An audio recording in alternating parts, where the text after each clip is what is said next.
Share कर दें जल्दी, क्विक। हो गया? आइए अब हम हाथ जोड़ेंगे, भागवत का प्रथम श्लोक उच्चारण करेंगे। सच्चिदानंद रूपाय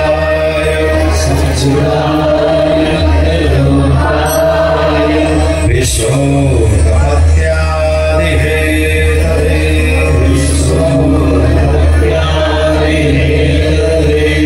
तापत्रय विनाशाय श्रीकृष्णाय वयं नमः।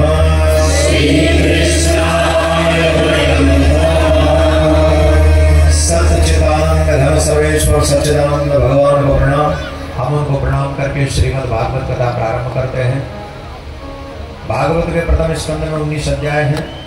सूत सौनक संवाद है, 6 प्रश्नों के साथ 24 अवतारों का वर्णन है। द्वितीय स्कंद में, जिसे प्रस्तावना स्कंद कहते हैं, जिसमें 10 अध्याय हैं, सद्यो मुक्ति क्रम मुक्ति का वर्णन जिसमें किया गया है। तृतीय स्कंद में 33 अध्याय हैं। इसमें विदुर मैत्रेय संवाद, सृष्टि का वर्णन, 12 चरित्र, मनुकर्दम संवाद इत्यादि कपिल देव जी के जन्म का वर्णन है।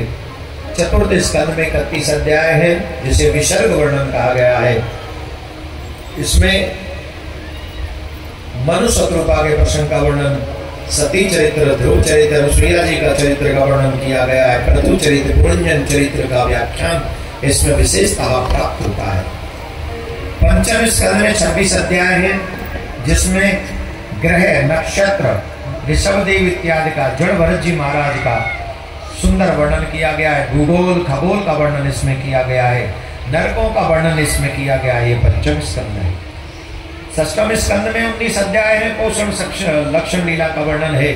इसमें अजामिल उपाख्यान, भट्टासुर का प्रसंग, नारायण कवच का वर्णन, दिति के वंश का वर्णन इत्यादि प्रमुखता से इसमें वर्णन किया गया है। सप्तम स्कंद में 15 अध्याय में रूटी लीला का वर्णन इसमें किया गया है। नारद युधिष्ठिर संवाद है। हिरण्यकश्यपु एवं प्रहलाद का चरित्र है। नरसिंह भगवान के अवतार की कथा इसमें प्रमुखता आई है। अष्टम स्कंद में 24 अध्याय है, जिसमें मनवंतरों का लक्षण का वर्णन किया गया है। इसमें गजेंद्र मोक्ष का वर्णन किया गया है। समुद्र मंथन इत्यादि का, अमृतपान का, देवता दानवों के युद्ध का वर्णन किया गया है। 52 अवतार का विशेषता इसमें वर्णन है। 9वें स्कंद में 24 अध्याय हैं। इसमें सूर्यवंश में दिलीप, रघु, अज, दशरथ एवं राम जन्म आदि की कथाओं का वर्णन है। वह चंद्रवंश में भगवान की लीलाओं का वर्णन आदि यह वंश का वर्णन किया गया है। कृष्ण अवतार का कथन इसी में है। 10वें स्कंद में 90 अध्याय हैं। भगवान के जन्म कैसे हुआ इसका वर्णन है। फिर निरोध लीला का वर्णन, जन्म की लीला, मथुरा में जन्म, ब्रज में जाना, ब्रज में महोत्सव होना, वहाँ अनेक लीलाओं का वर्णन होना प्रमुखता से इसमें वर्णन किया गया है। भगवान के अन्य चरित्रों का वर्णन किया गया है। 11 स्कंद में वहाँ से ब्रज से मथुरा में कंस को मारना, द्वारका जाना आदि आदि। 11 स्कंद में 31 अध्याय है। इसमें यदुकुल को साप लगना, भगवान का धर्म वर्णन करना, योगेश्वर नवयोगेश्वर संवाद का वर्णन, कृष्ण उद्धव संवाद, दत्तात्रेय के 24 गुरुओं का निरूपण, हंस अवतार, भिक्षु गीत का वर्णन, यदुकुल का संहार आदि 11 स्कंद में वर्णन किया गया है। 12 स्कंद में 13 अध्याय हैं, जिसमें आश्रय लीला का वर्णन किया गया है। परमात्मा का आकाम, आक्रम, भगवान की कृपा कैसे प्राप्त होती है, इसी क्रम में कलयुग के राजाओं का वर्णन किया गया है। कलयुग के राजा ऐसे होंगे, प्रजा पे कर ठोक देंगे, हर चीज पे कर लगा देंगे, टैक्स लगा देंगे। ऐसे कलयुग के राजा होंगे। कलयुग के लोगों की आयु कम होती चली जाएगी। कलयुग के लोगों का रोग बढ़ता चला जाएगा। कलयुग के लोग पापी होते चले जाएंगे। कलयुग में व्यक्ति कम आयु वाले होंगे। भीषण गर्मी, भीषण ताप, भीषण बारिश होगी। काली काली आंधियां आएंगी। रोग ऐसे होंगे जिनका कोई उपचार कहीं नहीं मिलेगा आपको। सब हो रहा ही लिखा है। कलयुग की स्थिति क्या होगी, 1 सेकंड में, थोड़ा 1 मिनट लेंगे, इसको और ध्यान से सुनो। कलयुग में जैसे पशुओं का व्यवहार है, वैसे ही मानवों का व्यवहार हो जाएगा। अभी तो हम ये जानते हैं कौन पिता है, कौन पुत्री है, कौन बहन है, कौन पत्नी है, कौन माँ है। कौन बेटा है, कौन, ये सब रिश्ते मालूम है। लेकिन कलयुग के अंतिम चरणों में कंडीशन ये हो जाएगी कि जिससे जन्म लेंगे उसी के साथ रमण करेंगे, कोई संबंध सुरक्षित नहीं होगा, ये पता ही नहीं होगा कौन किसका बाप है, कौन किसके बालक है। इतना अनाचार, इतना दुराचार, इतना पापाचार करे हुए फैल जाएगा।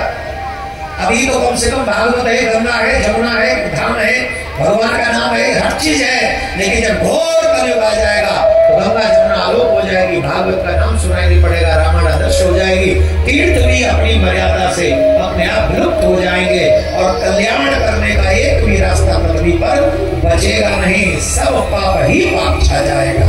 इसलिए मेरे भाई बहन, आज हम जिस समय में जन्म लिए हैं, ये समय बेस्ट टू बेस्ट टाइम है। कलयुग में सतयुग चल रहा है। यहाँ नाम है, नाम है, नाम है, भगवान का नाम है। आप कथा सुन सकते हैं, आप नाम जप सकते हैं, आप गंगा स्नान कर सकते हैं। जिस गंगा ने रघुकुल के लोगों को तार दिया, वो गंगा हमें भी तार रही है। लेकिन गंगा विलुप्त हो जाएगी, इसलिए अभी नहीं तो कभी नहीं। अपना कल्याण करना चाहते हो, ये आखिरी समय है। इसके बाद अगर तुमने छोड़ दिया, फिर पछताए होत का जब चिड़िया चुप गई खेत। मैं ये नहीं कहता बाबा जी हो जाओ, पर मैं तुमसे कहता हूं अपने कल्याण के लिए जागृत हो जाओ। नाम मिल गया है तो नाम में निष्ठा रखो, तिलक लगाओ, कट्टी पहनो, कलावा बांधो, इतना नाम जपो, इतना नाम जपो, बुरे से बुरा समय भी तुमसे मुंह मोड़ के भाग। और जिन्होंने नाम नहीं जपा है, जिन्होंने दीक्षा नहीं ली है, वो तुरंत जाके दीक्षा लो, अपने आप को भगवान से जोड़ो और आने वाली विपत्ति से तुरंत बचने का प्रयास करो। यही हम आपसे निवेदन करें। अभी नहीं तो अभी नहीं, अभी नहीं तो अभी नहीं तो अभी नहीं। तुम्हारा कल्याण तुम्हारी जिम्मेदारी है। न पति कल्याण करे, न पत्नी कल्याण करे, न बच्चे कल्याण करे। अगर तुम ही अपना कल्याण नहीं कर सके तो कौन तुम्हारा कल्याण करेगा। इसलिए आज अभी इसी समय जाकर हो कलयुग का वर्णन आदि प्रसंग है। इसी के बाद ये संपूर्ण श्रीमद् भागवत होती है। राजा परीक्षित अपने स्थान से खड़े हुए सुखदेव मुनि का तिलक इत्यादि किया, द्रव्य दक्षिणा देकर उनको प्रणाम किया, गंगा के तट पे पहुंचे। कलयुग का तक्षक का आना डसना ये श्राप की पूर्ति वर था। राजा के प्राण तो उसी समय भगवान में समा गए जिस समय राजा परीक्षित श्रीमद् भागवत संपूर्ण हुई थी, उसी समय राजा का कल्याण हो गया। आइए भागवत का अंतिम श्लोक मेरे साथ करें। कौन हाथ जोड़े? नाम संकीर्तनम यस्य सर्व पाप प्रणाशनम प्रणामो दुःख शमनः तम नमामि हरिं परम्।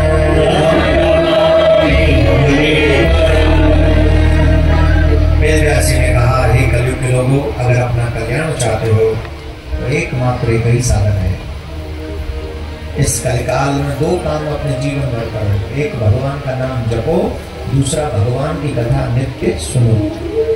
जो मुझे YouTube पे सुन रहे या यहाँ सुन रहे, एक ही निवेदन, जब समय मिले, आधा घंटा ही समय मिले, तो नाम और कथा दोनों सुनो। आधा घंटा समय मिले तो आधा घंटा ही कथा सुनो, पर हर दिन सुनो। ज्यादा नहीं भटकना, अपने गुरु के प्रति निष्ठ होकर जो हमें सुंदर मार्ग दिखा है, उस मार्ग पर चलकर भगवान की कथा सुनो और ज्यादा से ज्यादा माला करो। यही माला ही तुम्हारी सच्ची दौलत है। माथे पर तिलक कभी न रखने पाए, गले से तुलसी कभी न रखने पाए। जिन्होंने दीक्षा नहीं ली, तुरंत दीक्षा देकर अपने आप को भगवान का बना डालो। कल किसने देखा? जिन्होंने ले रखी, मन से भजन करो, मन से गोविंद को पाओ, प्रयास करो। क्यों? अभी नहीं तो जितने भी YouTube पर सुन रहे हैं,